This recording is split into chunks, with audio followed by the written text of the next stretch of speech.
Well, thank you, Miguel. It was a very nice presentation, and I'm not sure what to say coming right after you.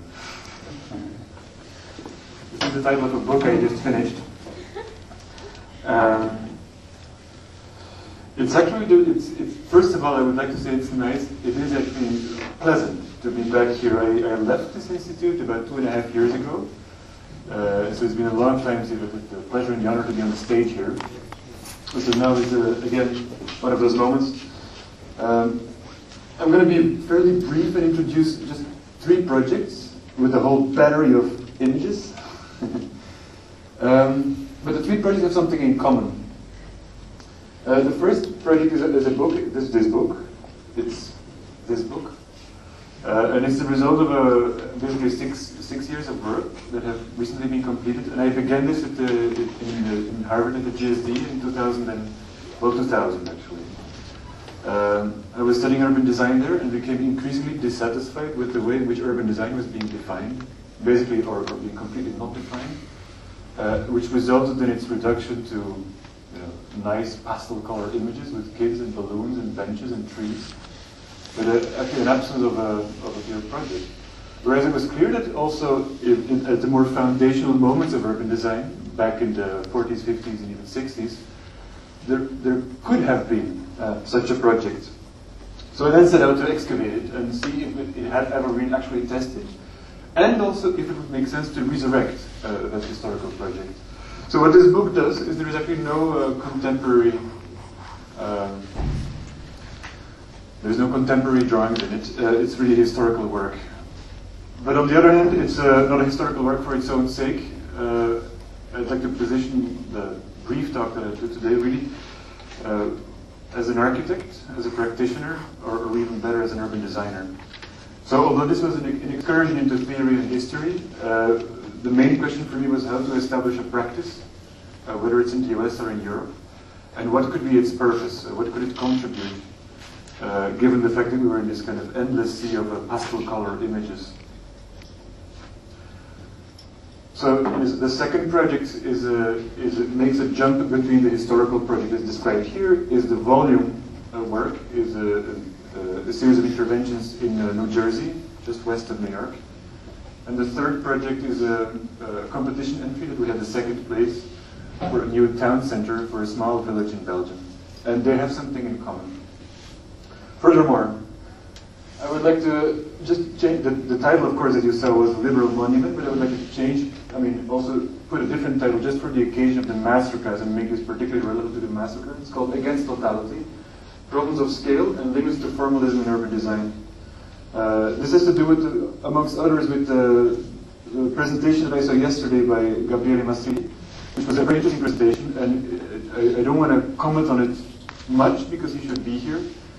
I just want to take one element when Gabriele made a comparison between the ground plan of the St. Peter's Basilica and then compared that to the massive central plaza or platform or deck or tarmac that is the heart of Le Corbusier's Ville Radieuse. I was a bit offended, I have to say, because the only thing these two elements have in common is actually their formal outlook. There is sort of a shape which is similar or even the same, just the outlook shape. For the rest, there is no relation whatsoever. Yet it was being presented as such. I also know that this was not Gabriele's main point, so please understand I respect his presentation a lot. It's not about him. It's about this comparison, and it's especially about problems of scale. Because what happens is that this road or this ground plan was transplanted on such a huge and such a massive scale that it basically broke up. That it lost all its relevance and all its meaning in the project. So I also think that, frankly, the weakest point in the Corbusier project is the central plaza, which is like a massive IKEA roof. It has there is nothing on it. There is nothing going on in it, and in fact, the whole plan is not about it. But somehow, by invoking a sort of a classical form and using it for that, it doesn't help at all. It still remains an empty, voided, undercharged space. And I would argue that this is actually not a dystopian project, and Le Corbusier really believed in this very sincerely.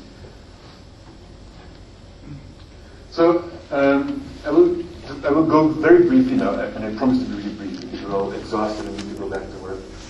There's some pages of the book. The book is a sort of a resurrection of a climate of opinion, a climate of ideas that existed throughout the 50s, basically between these people, which not necessarily, it's not necessarily they were really friends and met all the time, but there was a remarkable similarity between some of the writings and some of the projects. José Luis Sert, who eventually invented and established urban design at Harvard, 1956, the first conference, 1959, the first actual department, so you could get a degree in urban design. Siegfried Gideon, whom you all know, Louis Kahn, obviously well known, Fumihiko Maki, who was actually a student of the above three. So he, throughout the late 50s, early 60s, pushed their work into a new level. In relation to three philosophers of a political concept of liberalism. Ortega y Gasset from Spain, Ernst Cassirer from Germany, then in the United States, and Isaiah Berlin, who resided most of the time after Russia in England. And what's kind of, I would say it's important to realize, I know I'm sitting here, one of the great scholars of this historical moment, so I'm a little nervous to speak too much about the historical facts of this moment. But nevertheless, there is what all these people have in common is that some of their work gestated during the war years. That's the first half of the 40s, or even the last half of the 1930s. That's to say the moment of the mass regression in Europe, the moment that Europe basically abandoned ship and started the process of self-destruction, which pushed all these people out of Europe in the first place. So this for me was very interesting. In a sense, their work was a critique of totalitarianism. I felt that furthermore, this was very relevant. I go back to this one more time. I thought it was very relevant because the work that they did, and I'm invoking one article, for instance, a 1943 article, Towards a New Monumentality, in many ways was an attempt to question how, within our own discipline, could we have done anything to address the fact that modernism had been completely sidelined, that the project of even reason within modernism was completely silent, and instead we got a totalitarian neoclassical architecture instead. In many ways, our current moment is also, I mean, we're not facing the same mass regression just yet, but I would have to admit that I'm concerned, and that also our own time presents many rising new fundamentalisms, and the question as to what our discipline can do in terms of proposing an active intention toward an alternative order, that is a very relevant question, which for me, my practice and my work is about. So this was the table of contents. In fact, there are three, as you can see, there's a scale, there's three chapters, each deal with a particular scale level, and it separates intelligence very clearly along basic scale levels, 1 to 2,000, 1 to 50,000, 1 to 200, 1 to 5,000. This is the scale of the region, the scale of urbanization. This is the scale of individual architectonic intervention. And this, of course, is the scale in between those, the scale of, if you will, a complex or a bigger development, but not the whole city. I will only talk about this because this is actually the scale in which several masterclass projects are also operating. This chapter is called The Group. So many of our protagonists, these people whose face was represented here earlier, had a beef with, of course, the totalitarian neoclassicism of, for instance, Iofam's Soviet Palace, the winning entry for the Soviet competition. You all know this project.